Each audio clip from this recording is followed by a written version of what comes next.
Hey y'all, I am D.Nicole from Rewind and Review, and today I'm going to be talking about the Chi Season 3, Episode 8, French Room. Now, if I had to rate this episode out of 5 stars, I would give it 5 stars because this was actually a very great acted episode by our characters. The episode setting was basically at the Williams household with them adjusting to Keisha's return. If you're not familiar with my channel, welcome me, welcome you. Make sure that you like and subscribe below. Comment any predictions and theories that you may have about this episode and the rest of the season. And to my old couch potatoes, let's get to it. Alright, y'all, so this episode opens up with Keisha returning home. So Keisha instantly noticed that a picture was out of place, and Dre has came up with this little stupid excuse about things being out of place because they tried to clean up before she got home. So now I'm like, now Nina, as much as you cleaned and dusted that damn room in the last 2 months, ain't no way that you misplacing things. So y'all, Keisha is real standoffish, so we see that creepy ass has really traumatized that girl. So Dre and Nina are basically trying to comfort her and tell her, you know, if she needs anything, they will be out there, and if she needs to talk, they will be there. So y'all, they leave out our girl room, and she instantly puts a chair under the door and grabs scissors. And I'm just truly hurt that Keisha has to feel as though she has to lock herself in a room to feel protected with scissors and just having to be on high alert. So, y'all. So we see that it's been 3 days, and our girl, she's still in there trembling with those scissors, and all I could think about was, damn, you ain't have to use the restroom. Don't tell me you done got used to using the bedside pan like the little Mr. Creepyhead you using. So, y'all, I honestly don't know how much longer Nina and Dre are going to last. They both were getting on my nerves this episode. So, Nina, as we see, has not left the couch, which is understandable. You're protecting your child. Dre ass is really like trying to talk about what happened, which I don't know if she's talking about the friction between her and Nina during this whole time and situation with Keisha. So Dre feels as though Keisha should talk to someone, and Nina's like, I don't think she wants to. And y'all, I truly understand both parts. Like, I agree that she should talk to someone, but hell, Dre, if she not ready, you cannot force her. So Keisha finally comes out the room and goes into the restroom, and y'all, she is just sitting on the toilet letting the water run, and y'all, I'm just really pissed at Kevin's selfish ass this episode. Y'all, if I was Nina, I would have boxed his ass real quick, had to get him to 1-2. So yeah, he's in there talking to Nina and Dre, asking how long Keisha's going to be weird, if she's going to get better. So Kevin is trying to kick it with the crew, and Nina and Dre are telling him, like, you know, I think you should stay home. I think everyone needs to be close to home for a few days. And Kevin is like, hell, she's locked in the bathroom and her room. But I'm just ready for Nina to backhand his ass, y'all, one good time. Because all that talking back is a negative for me. Like, this ain't the discussion, little boy. Take your ass in your room.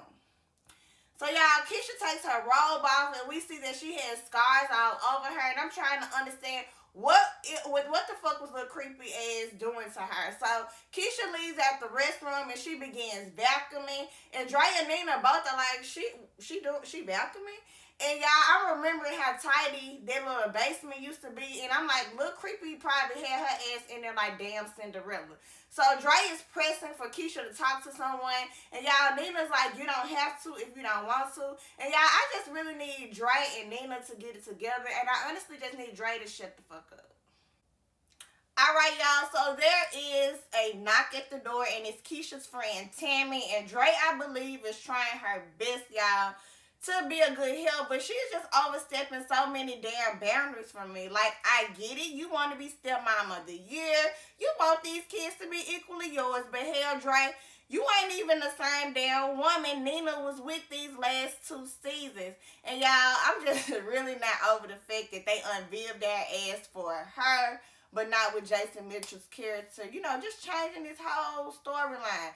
So y'all, Dre, I think would be good for her. Think it would be good for her, to talk to someone besides family. So Keisha and Tammy are in the room and they're in there catching up.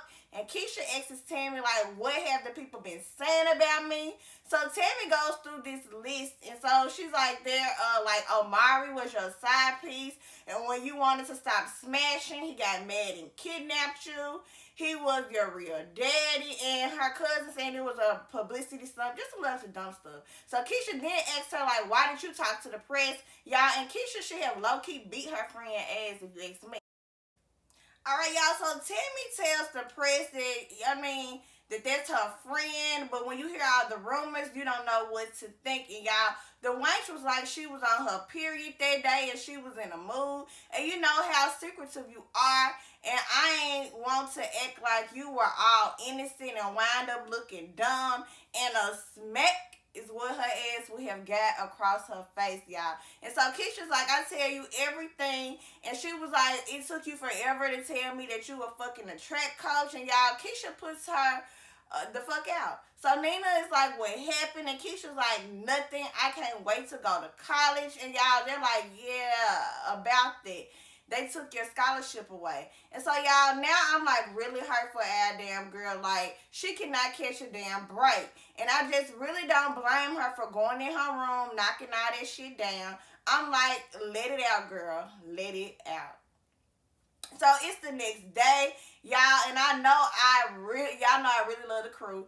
Jake and Papa are damn near like family, so they're expressing, their gratitude for Keisha being back home, talking about the possibilities of what could have happened, y'all. And Kevin S is just not for it. He really refuses to believe that certain things could have happened.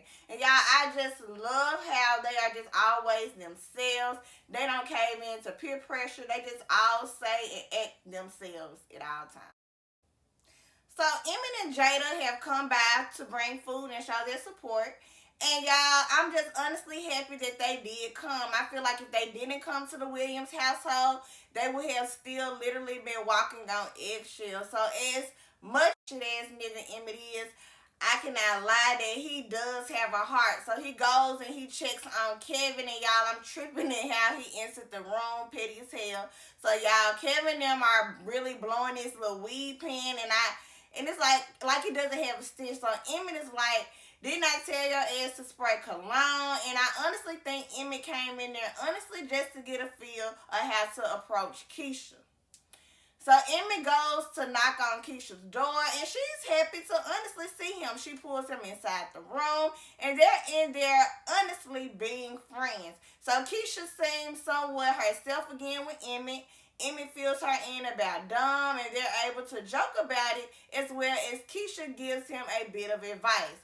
So she basically tells him to, he's going to have to tell Tiff because pretty much he's screwed if she finds out and screwed if he tells her.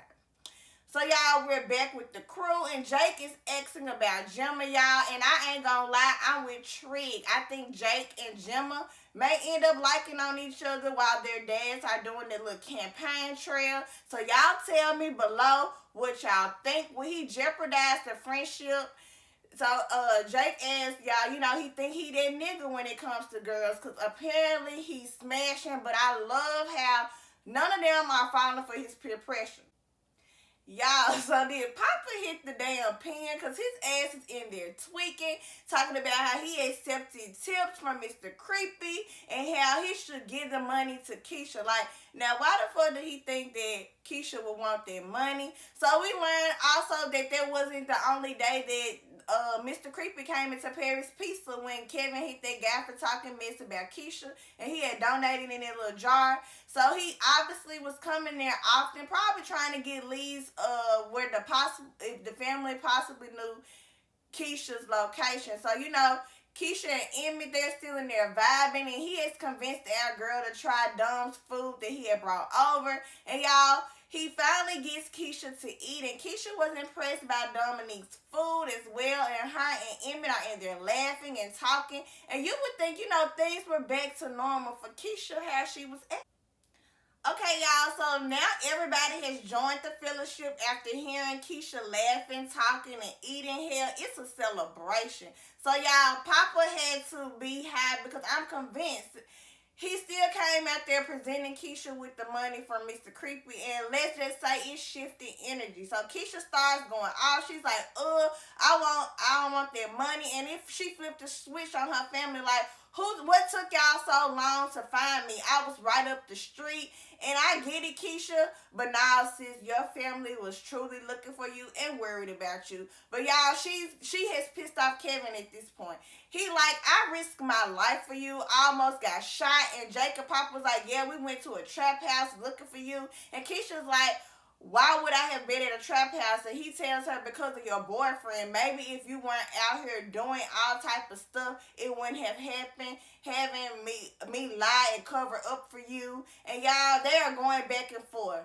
And so y'all, Nina sends Kevin to his room, and y'all, Kevin is cursing, and he's talking all outside of his neck about how he wants things to go back normal. He's sick of living like this. He's been through shit too.